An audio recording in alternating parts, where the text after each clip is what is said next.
we're at the SEMA show and there's trucks that I can't even reach the door handle. And I look at them and go, I don't understand, but it's some cool craftsmanship and some cool stuff going on. Would I ever do it? Probably not. Annette, look, 9-inch. I put a 3.5-inch list on my Rebel, and Annette goes, "That's nothing." It's little. I get it. That's my truck I'm driving. It's the first one I've had, and I don't know when, that didn't have some lift on it too. So, welcome to the Gearheads and Gasoline podcast, where we dive into the high-octane world of market-leading shop owners, shop employees, and automotive enthusiasts from the aftermarket, restoration, performance, and racing industries.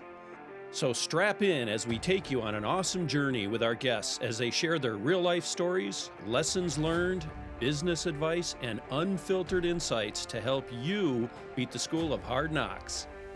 Gearheads and Gasoline, fueling your success.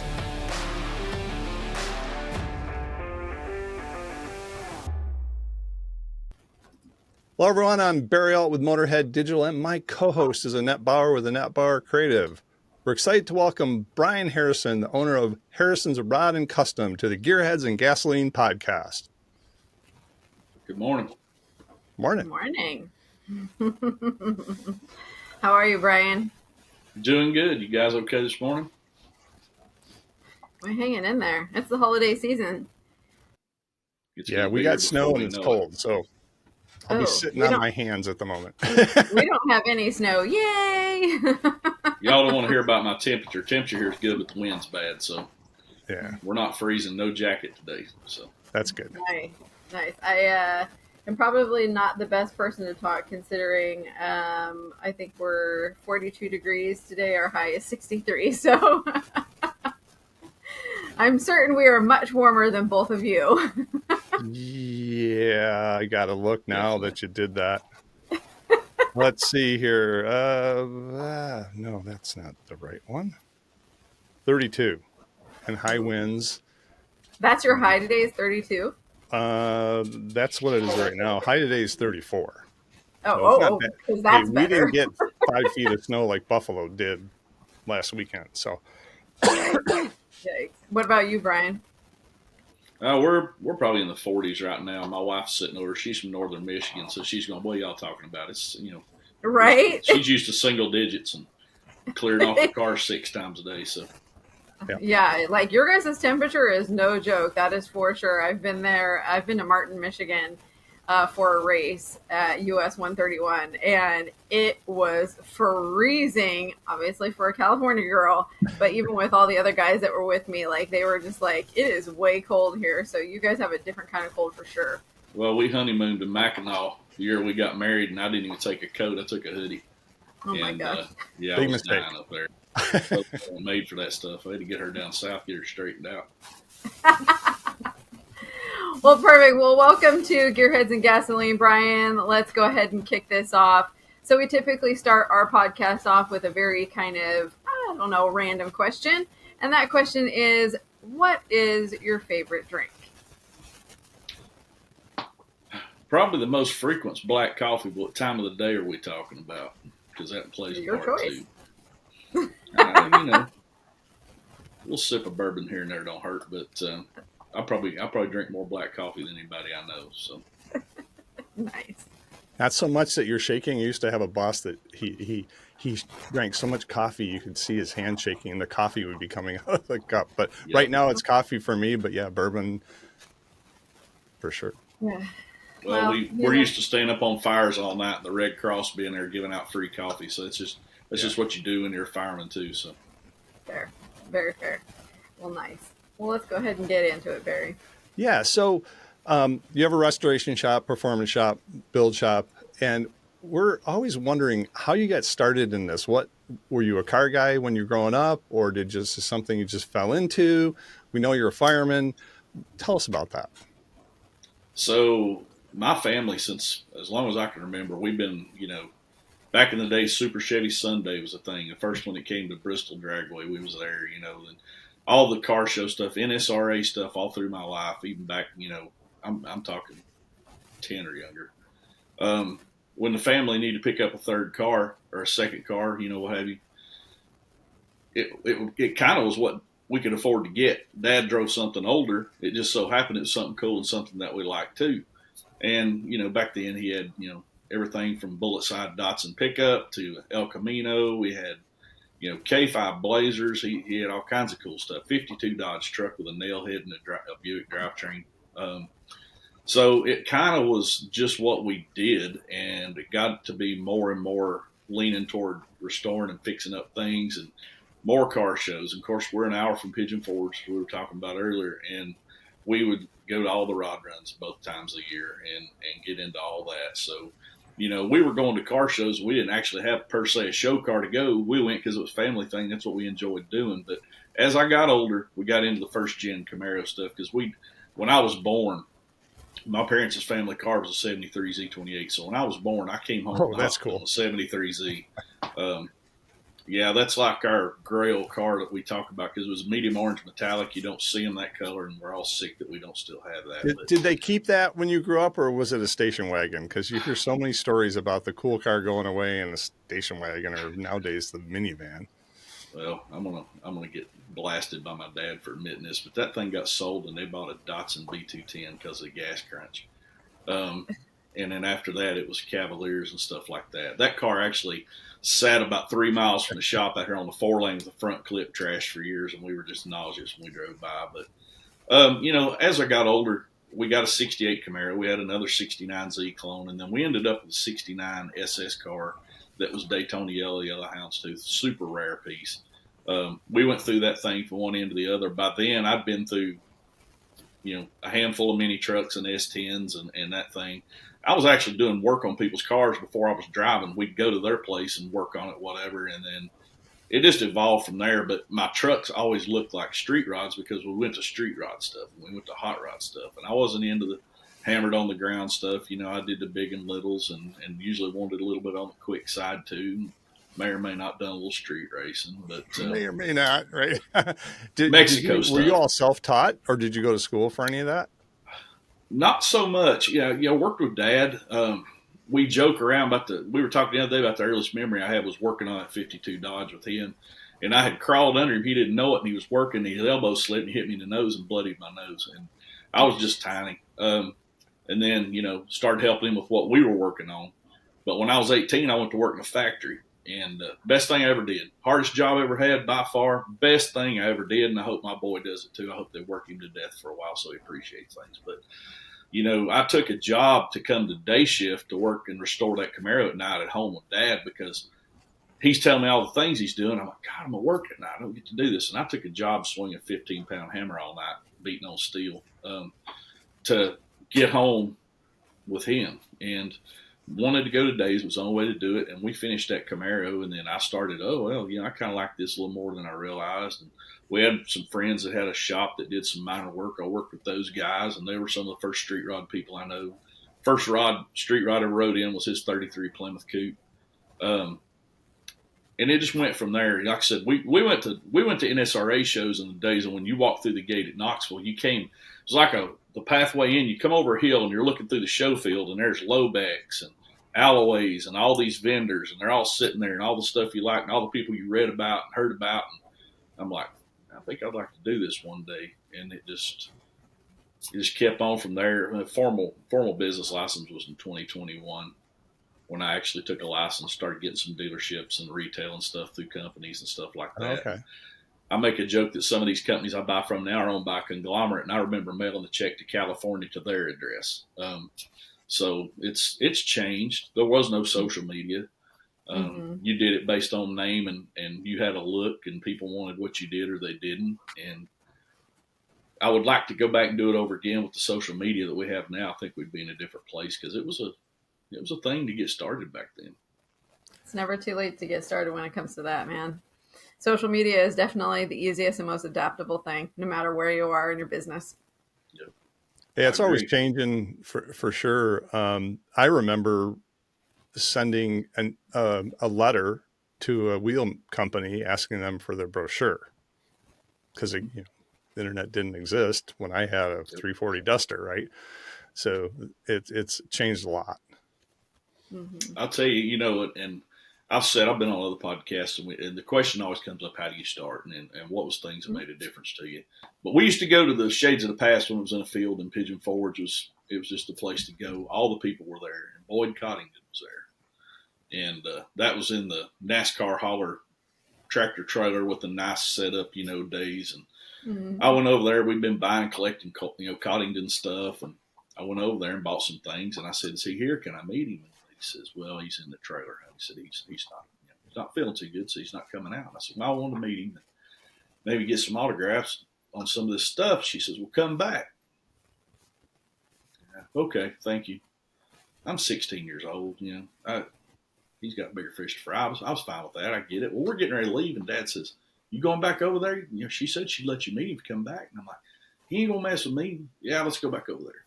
So I go over, and he's leaning down out of the trailer, out of this door, and he goes to walk away. And she goes, "Boy." He looks down, and he points down there. He goes, "I'll step up in this trailer with him." Oh my God, there's Boyd. And he says, "What are you into?" I said, "I like trucks and stuff." And I bought some stuff from him. He goes, "Let me see what you got." I said, "Will you sign this? Will you sign this?" And, this is going on my truck. Put it on there. We get to talking. He goes, "Well, have you got a poster?" No. He goes, "Hey, give me a poster." He signs a poster. He's like, "What else stuff you got in mind you collect?" And I'm like, "Well, I got the Hot Wheels that came out. I got those." "Well, you need a poster. You got the poster about them?" "No, get me the Hot Wheels poster. Here, he needs one of them." And he goes, hooked you up, he man. said, "Yeah, we were just talking." And I mean, Boyd Coddington, he could have done anything he wanted to do in the world. Nobody would have known any difference how he treats some hillbilly kid in Tennessee, 16. And nobody was looking. And that's just how he was with me. And he said, what do you want to do?" I said, "Well, I'm finding out I like doing this stuff." I said, "I'd like to have a shop one day." I said, "Probably never do the kind of things you do, but I like to have a shop." And he says, "Let me tell you something." He said, "Don't let nobody tell you can't. You keep at it." And that kind of sparked a thing in me. Is like, I don't care how busy I am. Kid walks up in that booth, we're talking till he's done talking usually. Dad and the kid, we're still talking to Dad and the kid. You got to make time for that stuff, because we're not going to do it alone if nobody's filling these spaces. These guys are dying off that's doing this stuff, and we've not got anybody coming in behind. You better spend time with these kids. 100%. That's amazing that you had that experience, because I've had the same experience as an older gentleman with some of the builders today that I thought they wouldn't spend the time with me, and they did, right? A few years back, Dave Kindig was amazing, right? And talking about the youth in that, we want to highlight that a lot in our show. How are you working with the youth and bringing them into your shop? And when you're at shows and stuff like that, have you seen more youth come in and ask you those questions? And there's a couple things there. We're doing a show here locally, all Chevy trucks, because that's 85-90% of what I do. We wanted to have a truck show and do some things a little different. We've got a beautiful downtown. We've got a good Chamber of Commerce situation called the Greene County Partnership that wants to help us.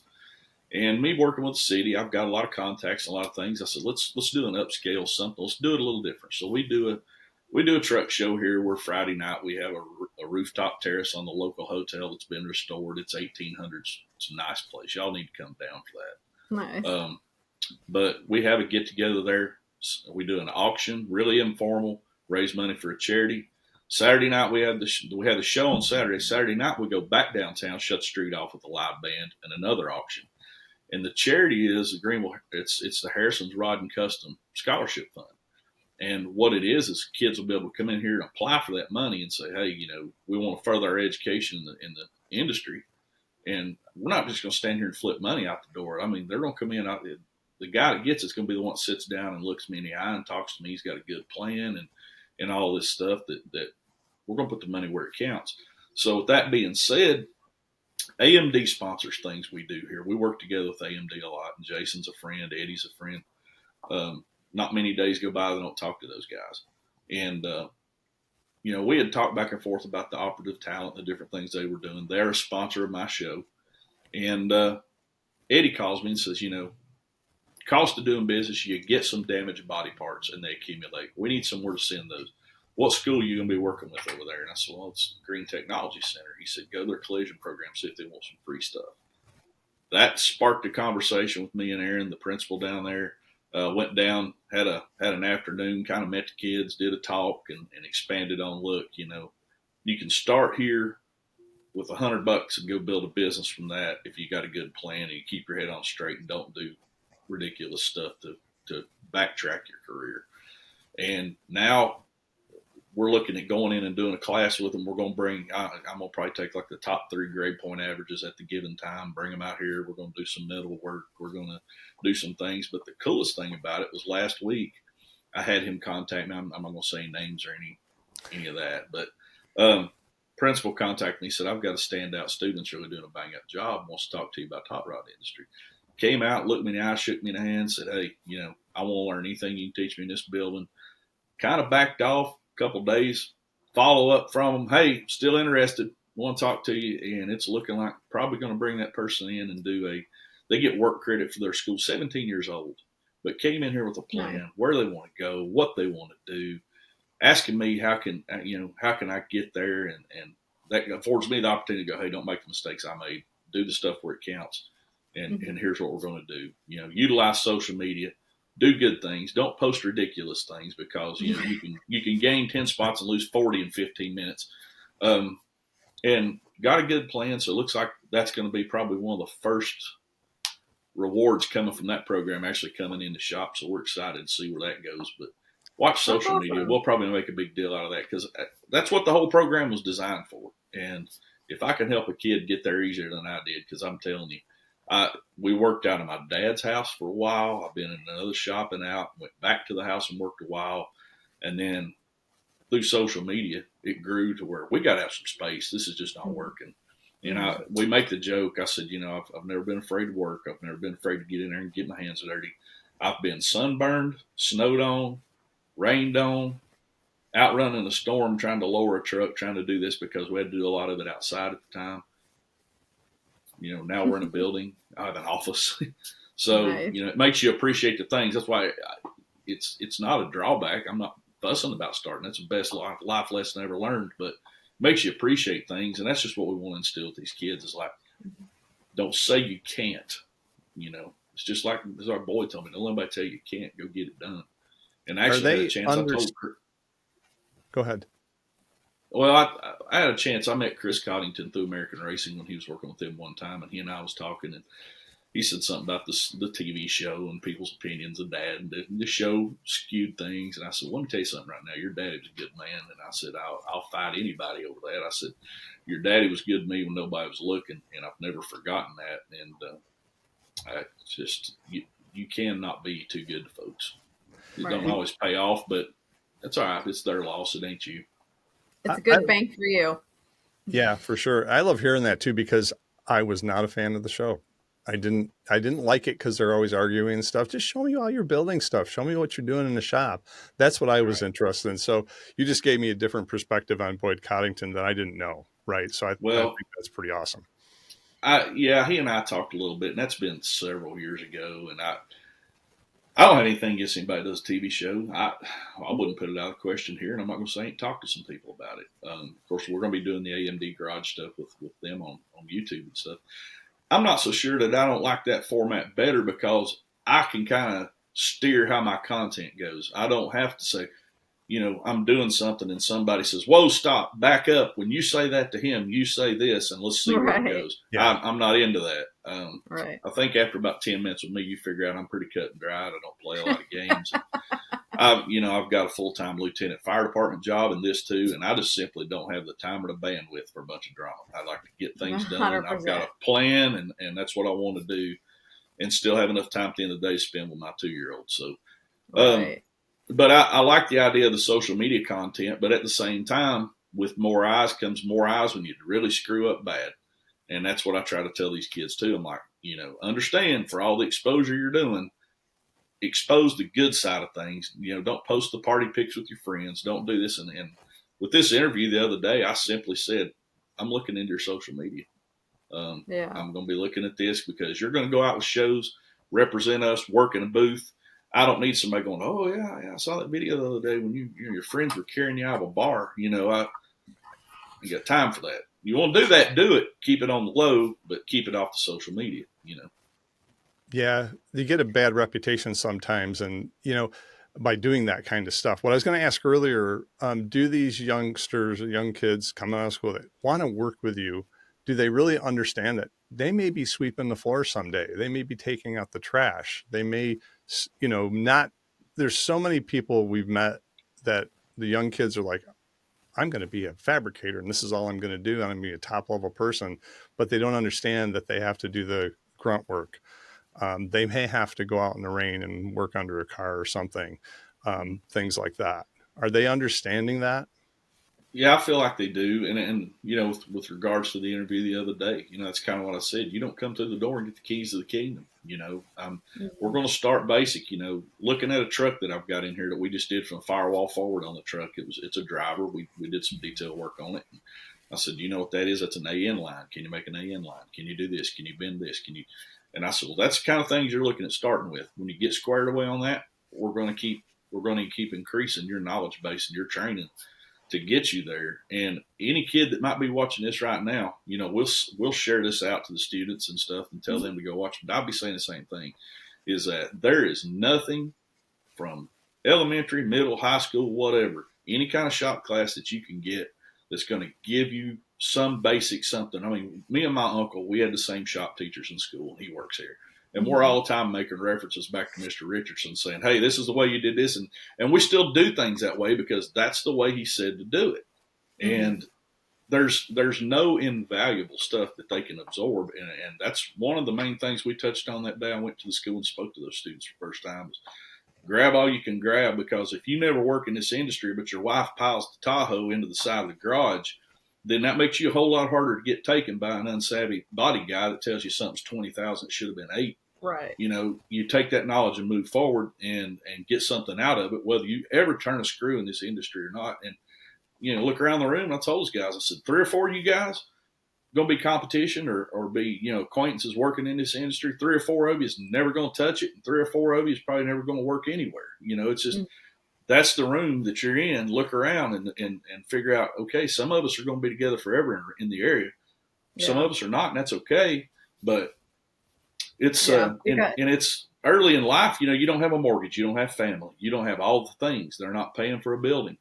That's a whole lot easier time to learn it than when you got all the stress of running the business and everything else on you. So, well, speaking of that, I took shop class. I took every class I could in high school. The last 2 years, I took a tech school. Went to tech school for half the day for auto services.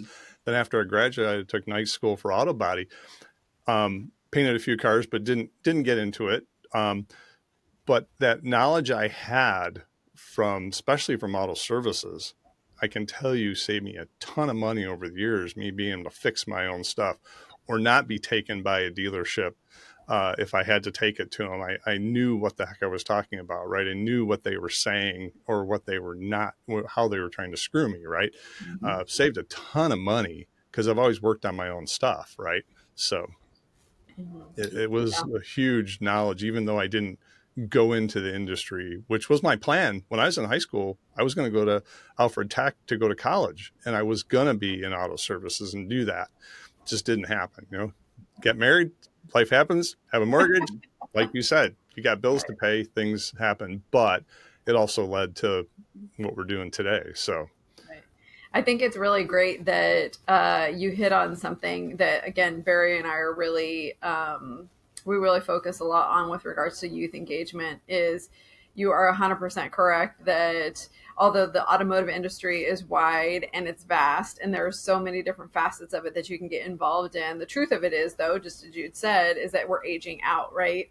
Is that there's this huge demographic that is already established and substantial in this space, but we need to make room for a younger generation to come in. And that also includes some of the older generation being open to how the younger generation works and how they view things and, how they kind of incorporate their knowledge and skill and bringing that knowledge to the industry so it continues to grow and it continues to thrive.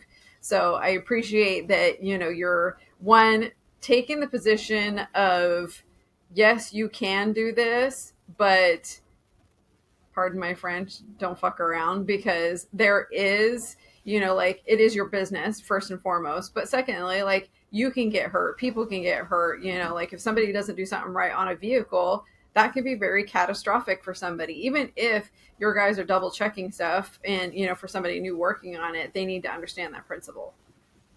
100%. And, we talk about that too, as well as, learning to respect the different genres these kids are coming up in.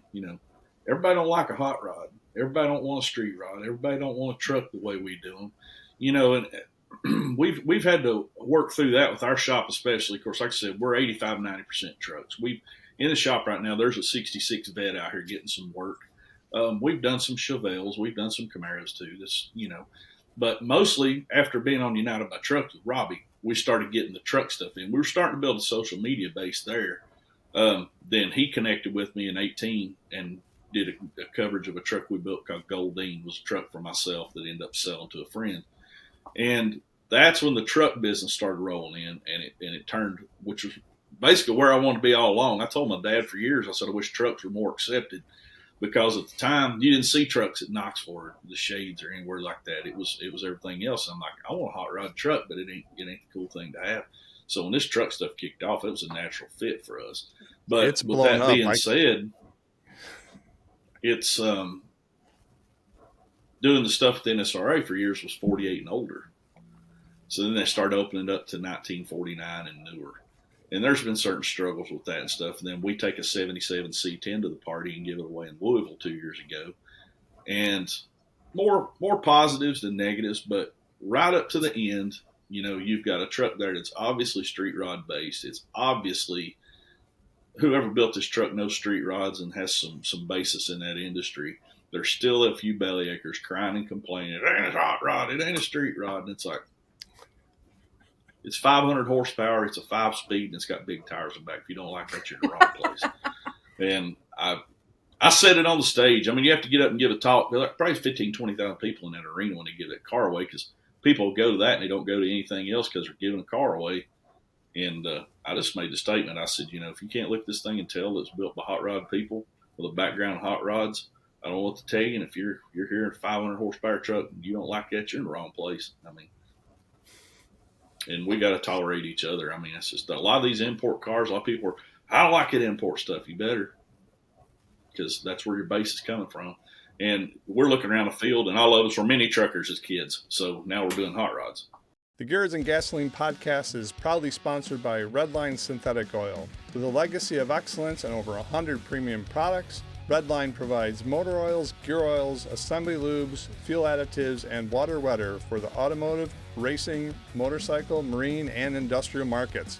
Known for their exceptional quality and technical expertise, Redline is trusted by enthusiasts and professionals alike. Discover their full range of products and expert support at redlineoil.com. It's interesting you say imports, because we've had some at the SEMA show in the Armo booth, and I used to be like, oh, they're rice burners. I hated them. I totally have a different respect for them now in the last 5 years, understanding what those guys are doing with those cars and the cool stuff they're doing and the drifting and the horsepower that are coming out of a 4-cylinder engine.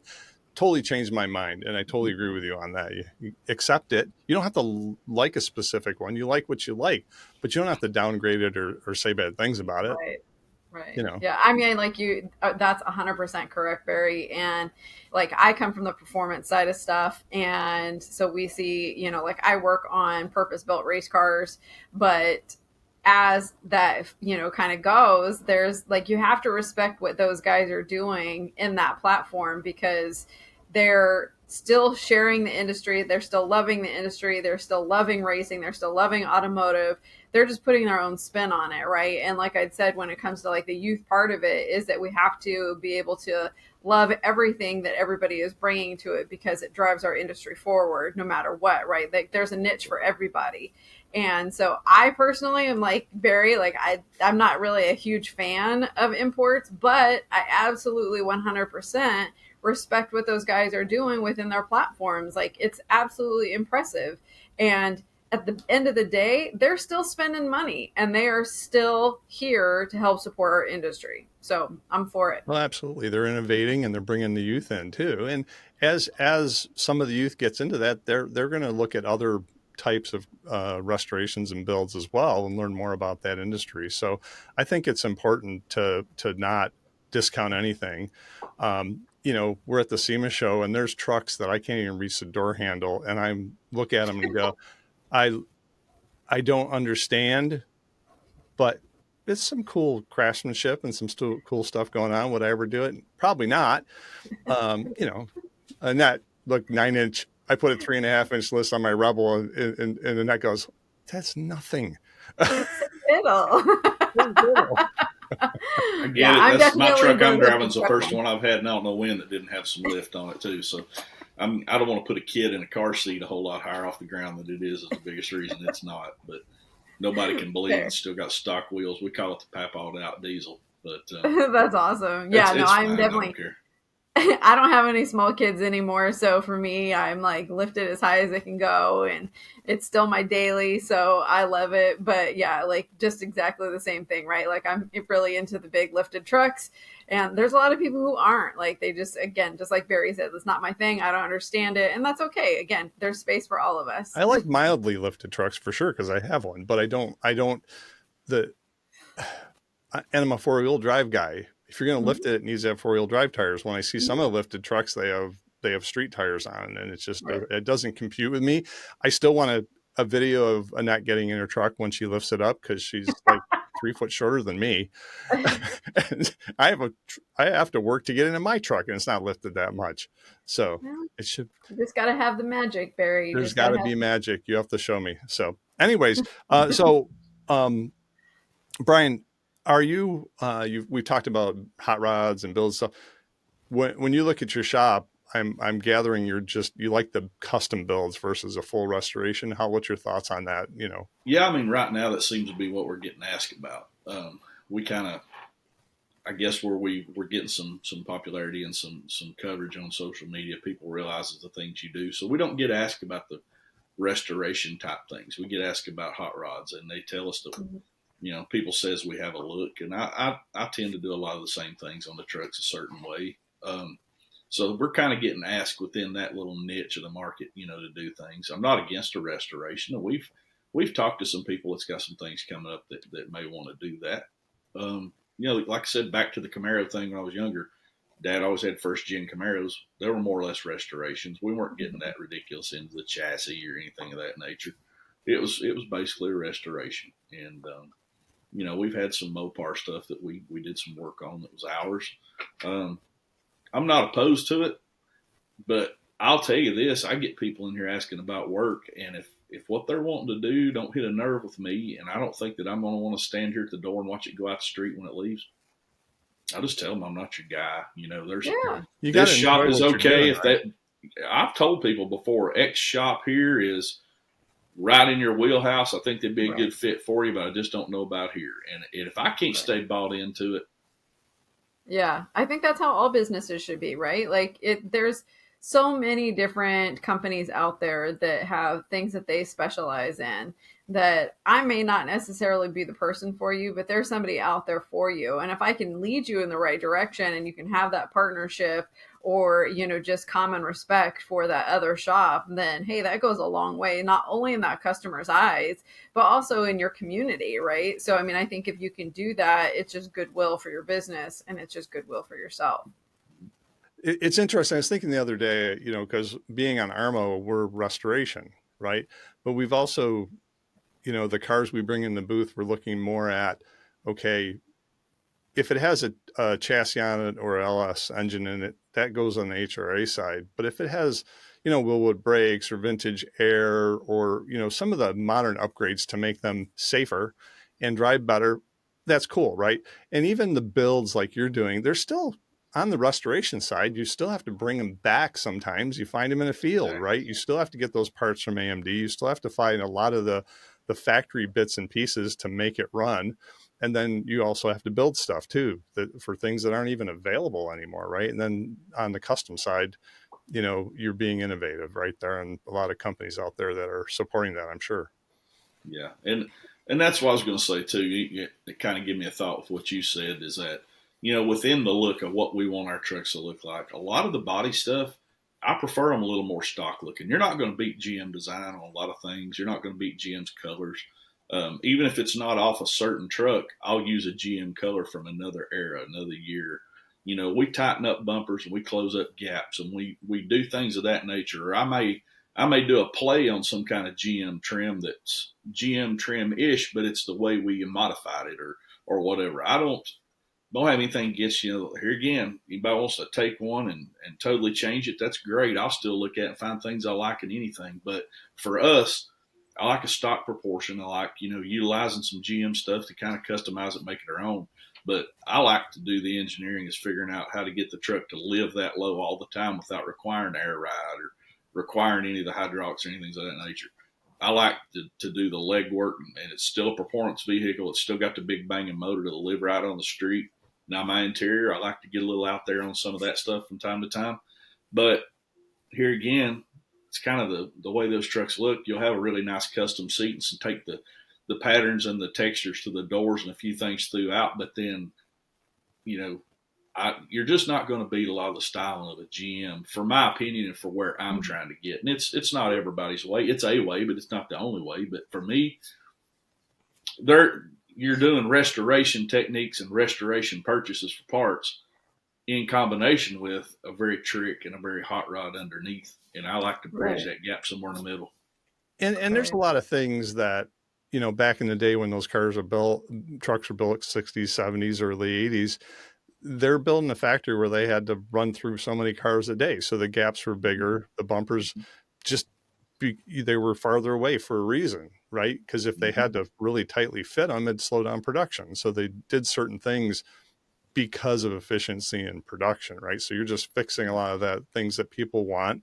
It takes you longer to do that, right? But they look really badass and they still retain that original styling, right? Exactly.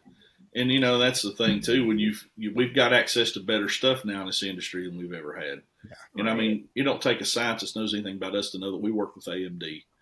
And the reason I work with AMD is not, simply the fact that I realize their stuff is really good and it works good. And by talking to Jason and doing more and more with them, that's how it came to pass. It didn't come to pass that they said, hey, you want to work with us on things, just go say our stuff is good. It wasn't that at all. It's that I go places because it's what I continue to use and it's good stuff. And then whatever follows it.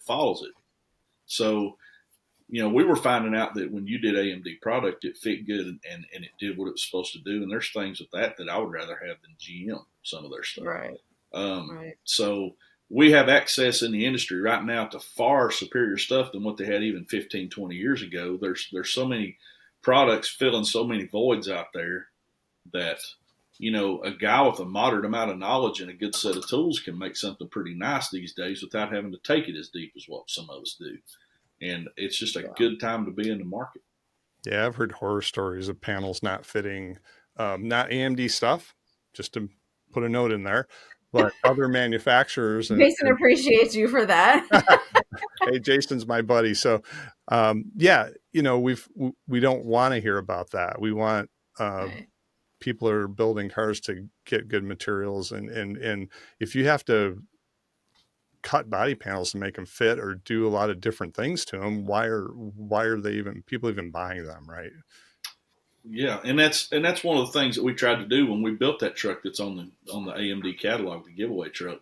I put a feeler out on social media. I need a buildable GM cab with a good bend that I can title. Had to put it in the contract, the NSRA, and then everything else on that truck, doors, front clip, every piece of metal on that truck was all AMD stuff. And we purposefully, and Jason and I discussed it, I said, let's don't do a bunch of crazy panel gapping and a bunch of going over the top here. Let's show it as a guy with a catalog can order this stuff and put together an above average truck. And that's not going to be gapped like a Riddler winner. And that wasn't what we were going for. It's a giveaway truck. You're writing off $80,000 in labor right off the bat anyway. So we built a pretty doggone good truck. And I had a lot of people talk to me about it up there and like, how much work on this did you do? How much work on? We lined it up and tweaked and, what you have to do with anything if it was GM stuff. But as far as gapping that thing going crazy, we just didn't. And I had some people, I looked at that thing, it gapped off a little bit. Well, pull one out of a catalog house and put it together and see how it does. And then you tell me that AMD stuff ain't good stuff. Nice. That's probably still back gapped way better than the factory, right? And I'll promise you that it is. Yeah. Did you go to NSRA for that? NCRS, I'm sorry. Did you go to them to offer them up this truck, or did they come and ask you to do it? How did that all come So about where you did the giveaway I've truck, I got guess?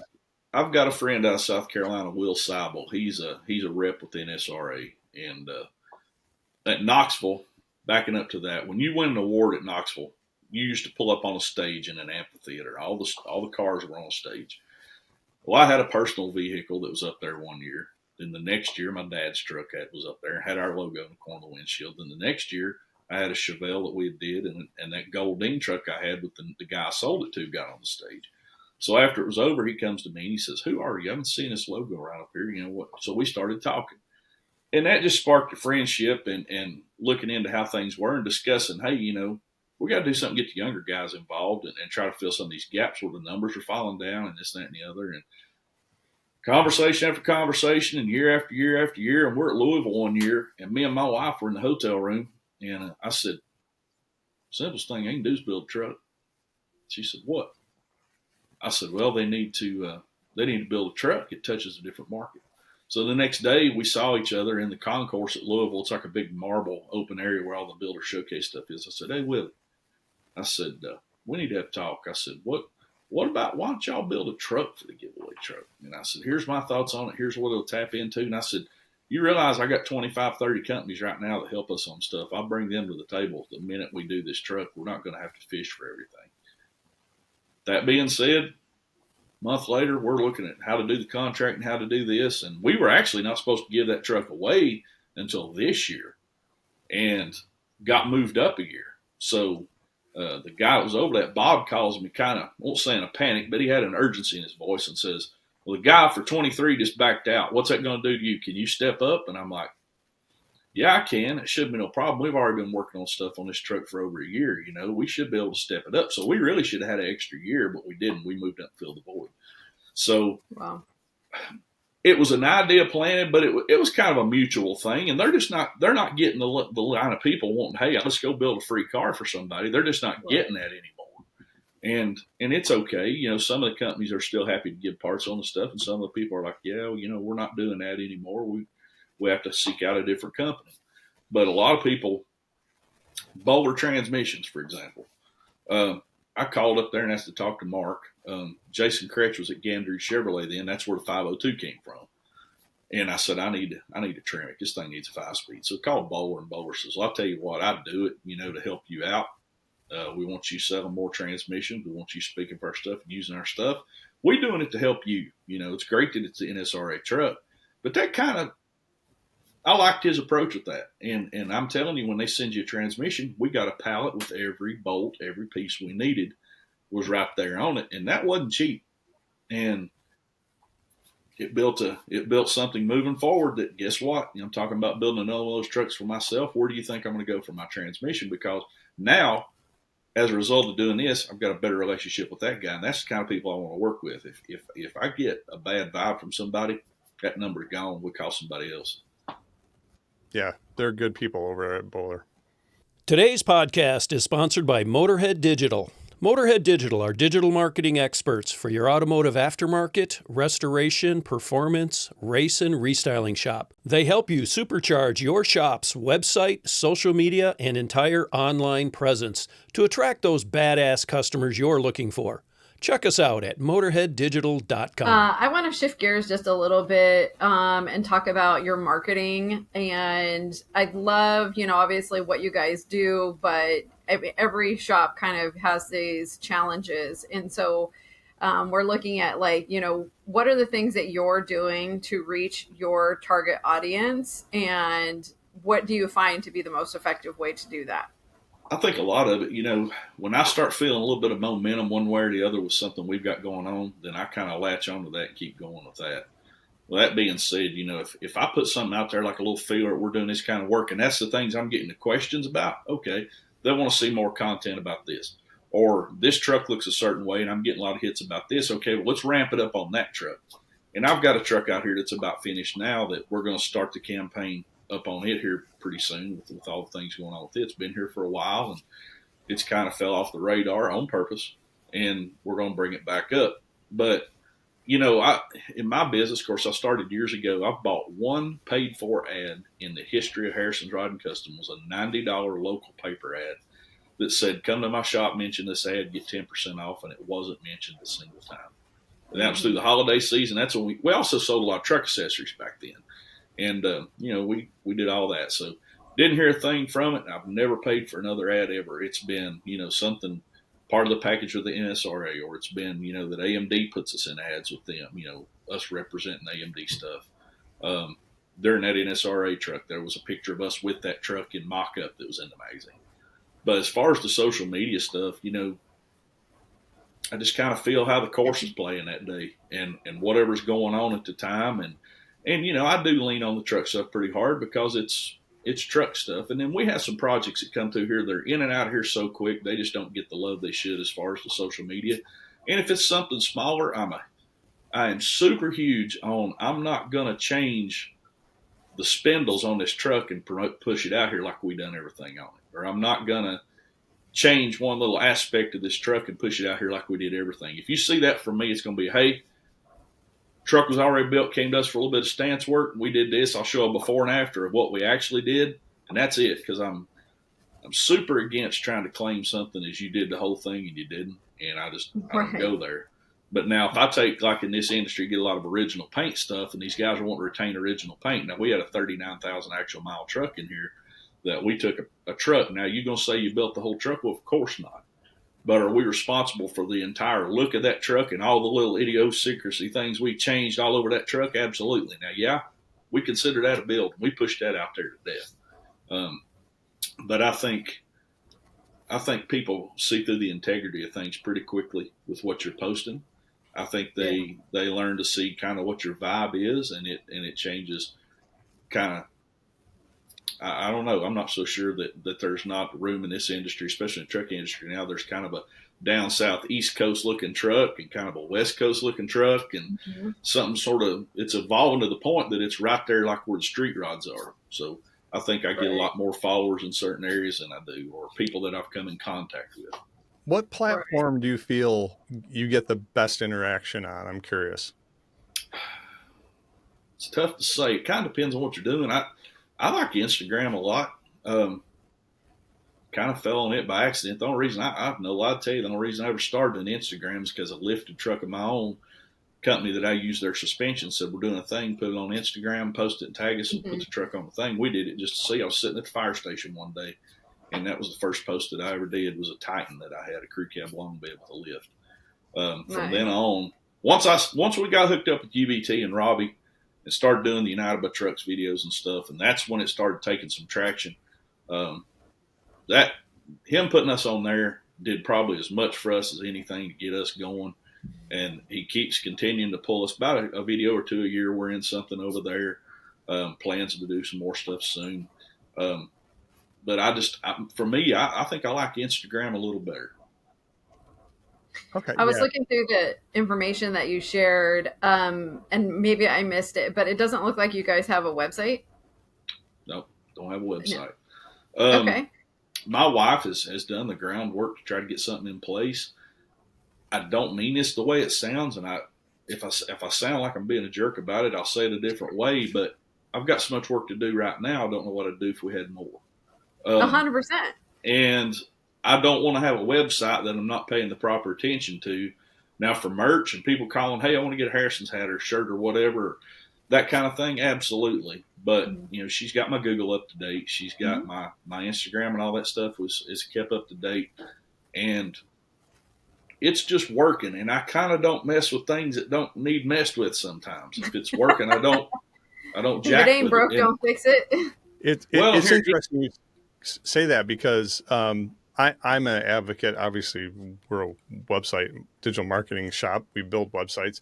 I've stood on the stage of SEMA and said, the biggest concern I have about all that is you don't own any of that, right? If you have a website, you own it as long as you pay for your hosting and stuff. I've seen companies suddenly Strange Motion has a problem right now with their Facebook. Somebody hacked it, and Tim's struggling with getting access back. I don't know if they got access back yet, or the algorithms don't like something you post so they ban your account or something like that. That's my biggest concern, but I totally get where you're coming from too, as far as, hey, it's working.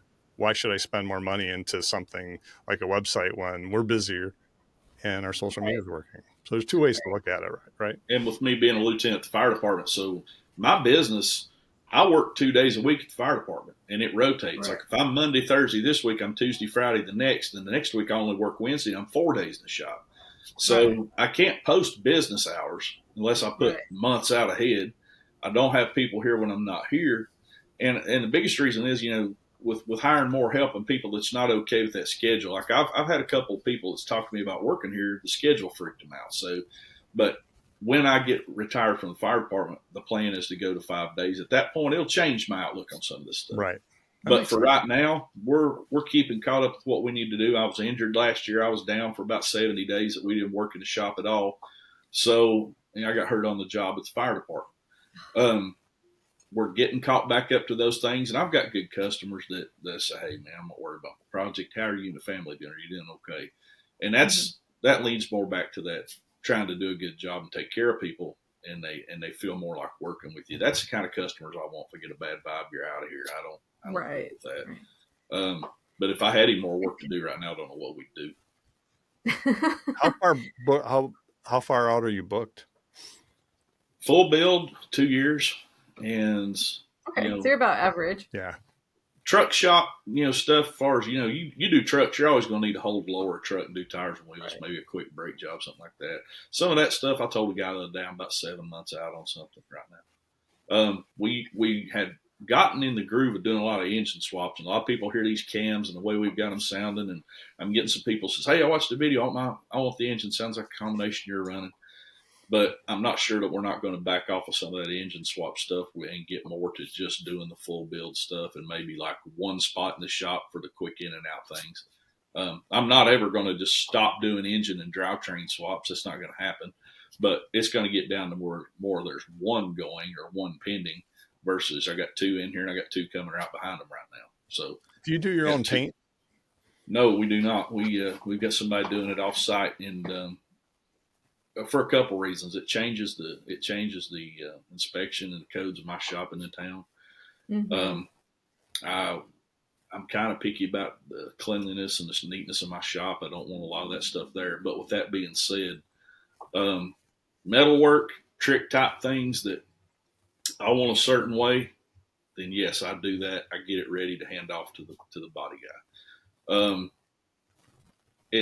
There are certain things that I want done a certain way that I'll do them and hand them over, and then the rest of it's just to that point. And then I want to pick it up and bring it back here. The other thing I like about it is we are a small community. We've had some projects in here that the word got out it was here, and you get a lot of people by here that just wants to see what's going on. And sometimes being off site and out of mind gives you a little more privacy about what you're doing. You bring it back here and go right back together with it. At some point, I will probably put a paint shop on the property and get somebody in here doing it here just for the logistics of transporting and having to be so careful about damaging something. But, we just recently made a change to a new guy that's going to be doing it moving forward. I won't say his name yet because we ain't really pushed that out there yet. But we just went through a change with that, and moving forward, he'll be taking care of it. And I think it's going to be a good fit for everybody. He's a guy that's looking to get more into just doing kind of stuff like what we do as far as a lot of volume, and I think it's going to be a good fit for everybody. But yeah, at some point I'd like to have it on site. But for right now, here again, it's working. Yeah, you're not the only one. There's a number of shops we've talked to that have a paint shop they work with because of all sorts of reasons, right? The expense of having that booth, the insurance, all the environmental stuff. Mm-hmm. They would rather work with somebody they trust that's got that all set up already, right? Yeah. My husband's best friend, him and his dad own a shop, and again, I live here in California, so the EPA runs rampant in our area, and they have had to jump through some crazy hoops to even just have their paint booth that's for just their personal shop. Like, they don't actually do stuff that is for outward public, right? Like, they don't have a shop where they build stuff, but they do fire investigation, and part of some of the builds that they do independently is, like having that paint shop, but they've got like all these things that they had to do to meet in order to have that shop. It's just insane. So I can totally understand how you're like, we're going to hold off on that right now. Yeah, that makes sense. That's just, I've been in shops that tried to do both, and you can section that off and have that area, and it works pretty good. But our shop's 50 by 100. It's basically one big room. Mm-hmm. Hard fabrication. Major stuff takes part in one part of the building. Then as it comes toward the front of the building, it's more finished, where I've actually got carpet down for the final assembly up here and stuff where we do that. Nice. But for right now, it's just not what we need to do. But we're super excited about making the change and getting somebody else in there that's going to be doing it moving forward. And here again, as long as that works, I don't see us ever changing. I get somebody that works and's taking care of me and doing me a good job. I'm gonna treat them tenfold better, and it's going to go well and work for both of us. Well, speaking of that, you mentioned AMD. There's a lot of different suppliers out there, right? AMD, Bauer. We have a number of customers that are in the C10 space, ironically, that are building race trucks or like Level 7. And then over in South Carolina, Trucks USA does a lot of bedwood for trucks like that. And then there's Cooper Restorations. Are there any you really favor as far as where you get your bits and pieces that you use for those builds? Or do you just go find, when you're building the truck, it might differ? I would say go-tos, I guess, is what I'm saying. PowerMaster. We've used PowerMaster products for years, and the biggest reason is, I've never returned anything. And, let's face it, PowerMaster, you're going to pay up for it if you want it versus what you can go grab something at a parts store for. That's just the way it is. But I have people say, oh, man, that's a little pricey. Why is it so high? And I say, well, it's good stuff. And what's a warranty? I say, well, I don't know. I haven't ever needed it. And I actually said that on a podcast, and it got back to the owner of PowerMaster. A friend of mine, Bob Hancock, works with them, and he had sought us out at Louisville and wanted to get us on a program with them. So we use PowerMaster for everything. If it doesn't get a PowerMaster, it don't get done here. It's not going to fail, and I'm not going to have a mad customer call me and say their charging system or their starter's not working. And then Sanderson headers, we've been using their stuff for years, made in the USA. Here again, it don't fail. It don't turn. If I need a little custom something or I need a little tweak on something because it doesn't fit because of me and I've done something, she'll do that and fix it how I need it and send it to me. The fitment for what she tells you, if it tells you it fits and it's going to do its thing, it does its thing. You can look at our socials and tell we're American Racing Wheels crazy. We run Americans. There's actually a picture behind me of my dad in 1970 with his Roadrunner on Americans. We've always worked with them well. I've got a powder coater here local, Black Label Coatings. He's got to be a friend of ours. He's like family. He does our work here, not looking to change because he's covering the bases for us. But we do have companies, and I feel bad like I'm going to leave somebody out here because I hope they know I appreciate them because I tell them I do every time I talk to them. But we've got companies that have sought us out and said, hey, we're seeing what you're doing. We want you using our stuff. We try to use our stuff, and hey, I'll try. If it works, that's what we'll do. And that's precision replacement parts. Derek helps us with things. We call him when we've got a little something going on. No problem with that. Today's podcast is sponsored by Annette Bauer Creative. At Annette Bauer Creative, we understand the power of visual storytelling in transforming brands and driving growth. From capturing the essence of your products and services to showcasing the unique solutions you offer, our professional imagery and reels help bring your brand to life. Fuel your brand and ignite your vision at AnnetteBauerCreative.com. Okay. Well, Annette lost power. So she said, finish without me. So I had a couple of questions. We talked about the shops and everything, the other suppliers and stuff, but how big is your team? Is it just you? A couple? I know you mentioned another gentleman and the new guy coming in. So my wife helps with the books. She does office work and stuff here. There's me. My dad has been with me since day one, helping me with things, and he's always going to be as long as he wants to be, of course. I've got an uncle that works here some, and then I've got another gentleman that's a retired guy that comes in a couple of days, kind of just as needed. And that's about it. I've got a friend we call each other brothers. We're just close family friends, but He's like a little brother to me. And during the NSRA truck, I called on him and then some friends of friends when that was going on down in Crutch, try to get to the end. But that's kind of it. We're small. If we didn't grow the business any longer, I like where it's at right now as far as the days. But when we go to 5 days, when I do this, after the fire department, we're planning to put 2 to 3 people on at that point. But I'm not a control freak, and I'm okay to turn loose of pieces of things like that. It's not that at all. But there's certain parts of this that I do it because I enjoy. And if I was just sitting in the office, and had 3 really good guys, and I was the piano player of 3 really good instruments in here and letting them do their thing, I'd be in their hair out there trying to do things too because I like it. And that, here again, with getting back to the injury and all that stuff last year, we had some pretty tough times getting over it and stuff. And I feel more like myself. We were making a statement this week. We had a big week, accomplished a lot of things. I had goals every week I want to get done. I said I feel more like myself when I'm in here working myself to death than I do any other day. And my wife can tell when I get home. She can tell, hey, it was going like you wanted it to go, and it just I don't see me ever stepping out of the shop and just managing. I will always have certain things that I want to do, and if I did, I'd probably have my own thing in a bay, working on my own thing as well, right beside them. Anyways, I think I'm going to wrap this up. We do have some questions here. Annette usually runs these, so let's see if I can do it. So we got a speed round here with some questions, and wanted to ask you, what's your favorite driver, team, hot rod, or muscle car? And just off the top of your head, don't think too much about it. Or truck. Muscle cars, ZL1 Camaro every day, 69. Awesome. That would be my muscle car pick. What is your favorite tool in your toolbox? That's a tough one. Ingersoll Rand air chisel. Ingersoll Rand air. That's a first for us. Wow. I cut a lot of rivets. We do a lot of suspension, cut a lot of rivets. So yeah, cool. Do you have a favorite racetrack, automotive event, or car show that you just got to go to every year? Yeah, I would say Louisville's probably that right now.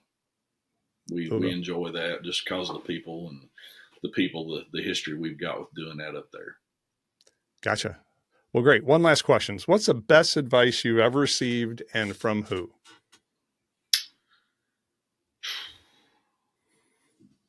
I don't know. We've compiled a lot of that over the years.